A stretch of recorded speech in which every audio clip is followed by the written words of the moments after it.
Shalom, saudaraku yang dikasihi oleh Tuhan. Senang sekali dapat berjumpa kembali pada hari ini, Kamis 11 Agustus 2022. Kita sungguh bersyukur kepada Tuhan karena hari ini kita boleh kembali berjumpa di dalam perenungan firman Tuhan. Saudaraku, kita boleh bersama-sama masuk lebih dalam untuk mendengar, merenungkan firman Tuhan. Roh Kudus yang memberikan kita pengertian, kekuatan, dan hikmat, sehingga firman Tuhan yang kita dengar menjadi suluh dalam kehidupan kita. Nah, saudaraku, mari kita persiapkan hati, kita mulai dan kita berdoa. Bapa kami yang di surga, dikuduskanlah nama-Mu, datanglah kerajaan-Mu, jadilah kehendak-Mu di dalam hidup kami seperti di surga. Ya Bapa, kalau saat ini kami rindu lebih lagi untuk mendengar firman-Mu, pengurapan-Mu turun atas kami, hati kami menjadi tanah yang subur untuk firman Tuhan boleh bertumbuh. Terima kasih Bapa, kami siapkan hati kami sebagai bejana, dan kami mau dibentuk, diproses menjadi lebih indah lagi. Terima kasih Bapa, hanya di dalam nama Tuhan Yesus kami berdoa. Amin. Nah saudaraku, kita akan bersama-sama mendengar firman Tuhan yang berjudul Hadapi Fitnah dengan Kasih. Firman Tuhan ini tertulis di dalam Mazmur 109. Saya akan membacakan firman Tuhan ini bagi kita semua.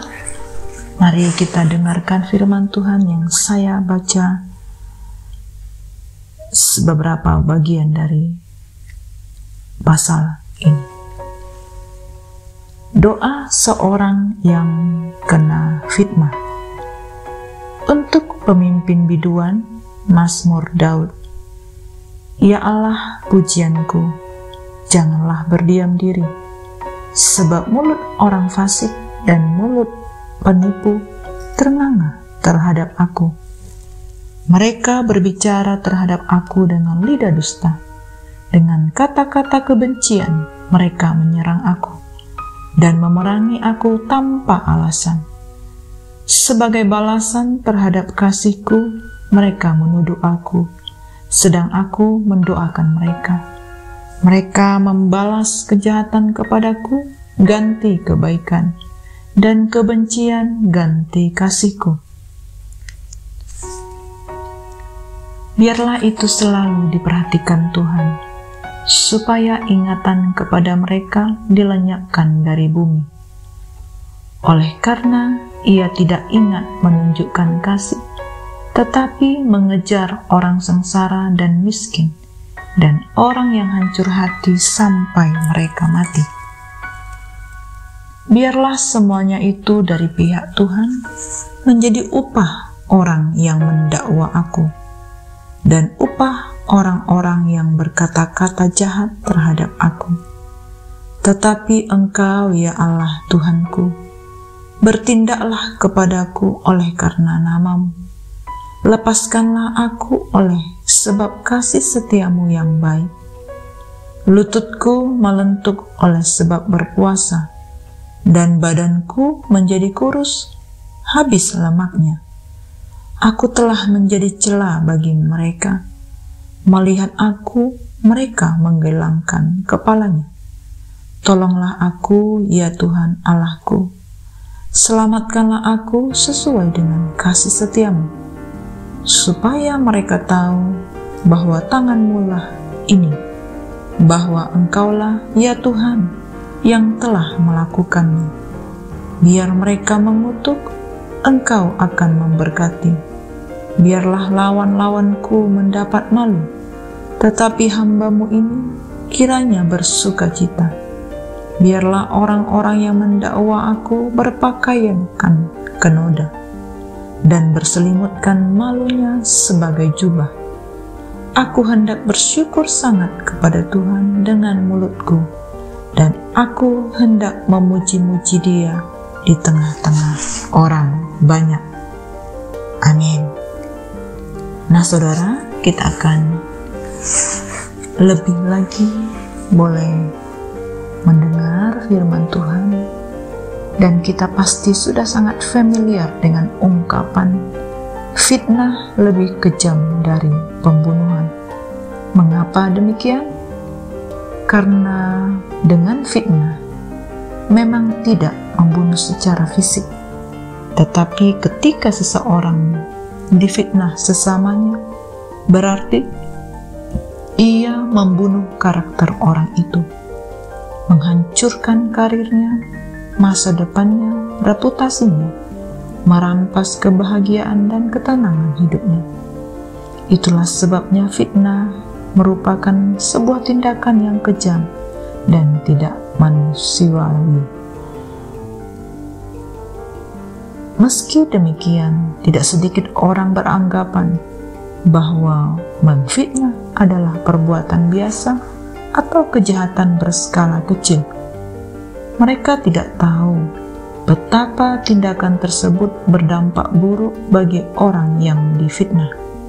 Bahkan di dalam dunia bisnis, orang yang penuh dengan persaingan maupun pelaku bisnis yang menempuh cara kotor, yaitu memfitnah sebagai langkah jitu untuk menjatuhkan reputasi lawan, dengan harapan pamor dari lawan bisnisnya akan turun dan pamor dirinya akan terangkat. Saudara, pemazmur mengajukan permohonan kepada Tuhan agar Tuhan membela dirinya yang sedang difitnah.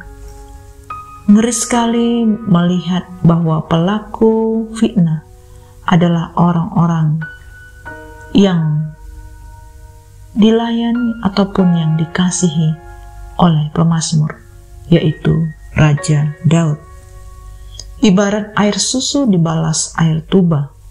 Dan lebih mengerikan lagi, tujuan mereka memfitnah sangat jahat, yaitu untuk menghancurkan hidup pemazmur habis-habisan. Itulah sebabnya Raja Daud memohon agar segala kutukan para pemfitnah dibalikkan kepada mereka. Pemazmur berharap keadilan Allah ditegakkan. Allah yang adil akan membalaskan kepada orang jahat sepadan dengan kejahatannya. Sebaliknya, pemazmur memohon agar Tuhan memulihkan keadaannya yang sudah hancur di mata orang. Saat Tuhan memulihkan dirinya, para pemfitnah akan tahu bahwa anak-anak Tuhan tidak dapat dipermainkan. Tuhan pasti membela, dan mereka yang jahat justru akan dipermalukan. Saudaraku, fitnah adalah cara dunia di dalam menghancurkan karakter dan hidup seseorang. Namun cara surga adalah kasih dan pengampunan. Jikalau pemazmur ataupun Raja Daud mengharapkan keadilan Allah ditegakkan dengan menimpakan perbuatan jahat seseorang kembali ke atas kepalanya sendiri, maka kita bisa bersikap berbeda. Kita percaya keadilan Tuhan pasti ditegakkan. Namun kita meyakini justru keadilan Tuhan untuk semua orang berdosa sudah ditegakkan melalui kematian Kristus. Dia yang sudah menanggung hukuman setimpal dosa-dosa manusia. Saudaraku, marilah kita lebih lagi mendoakan orang-orang yang memfitnah kita, orang-orang yang berkata kejam, orang-orang yang mendakwa, ataupun mereka yang mengintimidasi dengan kata-kata. Mari kita doakan agar mereka memiliki kasih daripada Allah dan mereka tunduk kepada Tuhan di dalam segala kehidupan mereka. Demikianlah renungan firman Tuhan yang dapat kita dengar, saudaraku. Mari kita persiapkan hati kita lebih lagi, sehingga firman Tuhan ini semakin kuat berakar, dan dapat berbuah dalam hidup kita. Nah, saudaraku, mari kita persiapkan hati kita untuk masuk dan kita tutup di dalam doa. Bapa kami yang sungguh baik, kami bersyukur buat firman yang sudah kami dengar. Urapi kami terus, ajar kami, sehingga firman-Mu sungguh-sungguh menjadi pelita di dalam hidup kami. Engkau yang menuntun kami, Engkau mengarahkan kami ke arah yang benar. Roh Kudus penuhi kami. Kami rindu haus akan Tuhan. Berbicaralah kepada kami ya Bapa. Kami rindu akan Engkau. Terpujilah nama-Mu, hanya di dalam nama Tuhan Yesus kami berdoa. Amin. Semangat pagi dan semangat beraktivitas, saudaraku. God bless you all.